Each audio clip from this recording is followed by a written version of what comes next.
Dosbarth i'r Ebolion, Eboles sy'n Adfarch blwydd, sydd dan sylw ni yn adran y Ceffylau Chwaraeon. Ac yn y blwch sylwebu gyda fi yma, Eleri Jones o Brydfa Culan. Eleri, 15 o rhai blwyddi fan hyn yn cystadlu, a dipyn o safon sy'n deud o ran y niferoedd sydd yma.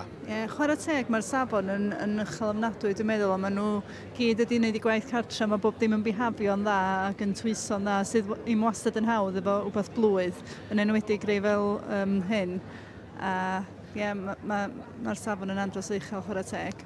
Dyna ni'n dod i derbyn y dosbarth, yma erbyn i'r Cathiad Cynbawdl o Tregwyr, gyda Abertawe, wedi cael cyfle i weld pob un yn unigol, ac yn anfon nhw allan am y tro ola.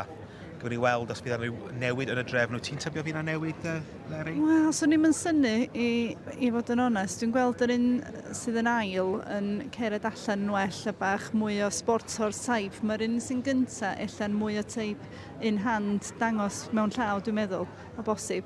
Ond mae wrth reswm, mae lawr i'r beirniad be maen nhw'n feddwl. Mae gen ti dipyn o'r ceffylau lliw yma sydd yn andros o deip Ceffylau Chwaraeon. Ti'n gallu gweld heini yn cael ei reidio hefyd. Wel, mae pob un o'r 15 yn cael ei troi allan. Mae'r safon yn andros uchel. Ond gweld lot o'r bobl sy'n arwain efo het galed ymlaen. Mae rei o'r societies ceffylau dresar wedi mynnu wan bod bobl sy'n handlo ceffylau yn gorau gwisgo het galed o ran diogelwch mwy na'n byd. Ti'n gweld rei yn nhw yn codi a'u coesau nhw'n fflio. Mae'n job reit berig yn gallu bod efo rei mains yma. Wel, o beth ni'n gweld ar y sgrin yn fan hyn, mae'r cynta'r ail wedi dod i fewn yn yr un drefn eto.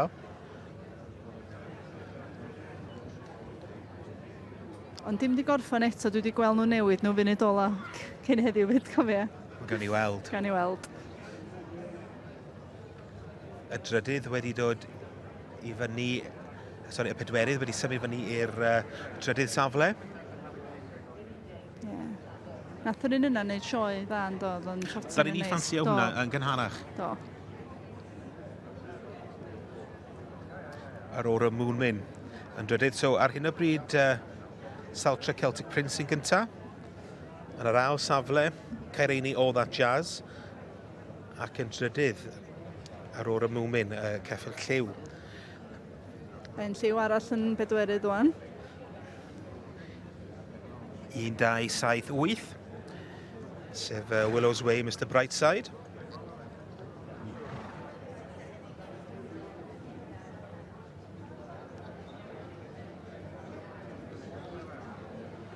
Ac Rosita Hamer yn bumed wedyn gyda Was Jig.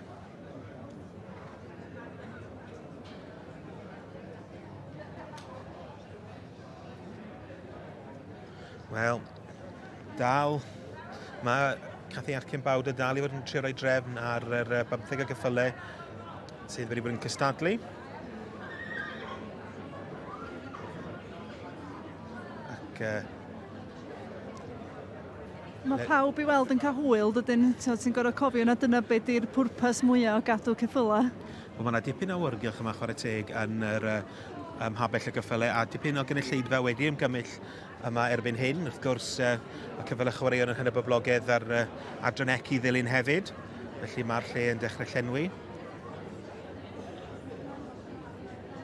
Ydy'n bwysig yn dydi bod y gymdeithas yn parhau i hyrwyddo y Ceffylau Chwaraeon? Ond dwi'n meddwl bod yn andros o beth pwysig i gadw diddordeb gymaint o bobl o fedri di a dwi'n meddwl am ddod ar ei mae gystadlu flwyddyn nesaf ar ôl mwynhau gwylio'r dosbarthiadau sy'n mae'n awyrgylch bendigedig yma'n does. Wel, yr enillydd yn y dosbarth yma yn mynd i Adrian Chapman gyda Saltra Celtic Prince wrth y march Brocael Celtic Isle ac allan o'r gaseg Perl Dior. Llongyfecheriad mawr i Adrian Chapman ac wrth gwrs yn ail Hugh Griffith. Caerini All That Jazz ac yn drydydd ar ôl y Moonmin, da berchnogaeth Ann Bassett.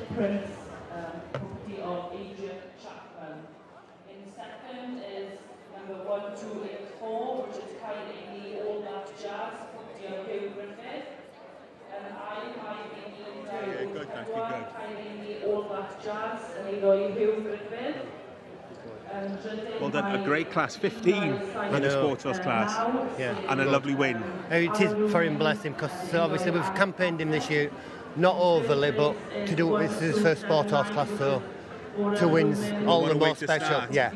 So obviously, hopefully, we'll carry on doing sport horse with him now. Stamping the boy. Good. Well, congratulations, you've got the championship to think about now, and a lap of honour, so we'll let you get round. We'll catch up with you later. All right, cheers. In the fourth place is Williams Way, returning by Williams Way, Mr. Brentford, Eloy Jockey Andre, and Bimed by the Edai or Kemp, Save Waskich, and Eloy Rosita Hamer. In fifth place is Waskich, property of Rosita Hamer, and the wickets are there by Edai How Dim, Save Norman Singing the Blues, Eloy Carl Owen. In sixth place is 1290, which is Northern Singing the Blues, property of Carl Owen. Thank you also to Rebecca Stewart from Alwine DGC for coming in to present the awards as our sponsor for this class. Adrian Chapman yn ennill y dosbarthu ebolion Eboles sy'n Adfarch blwydd yn adran y Ceffylau Chwaraeon gyda Soltre Celtic Prince.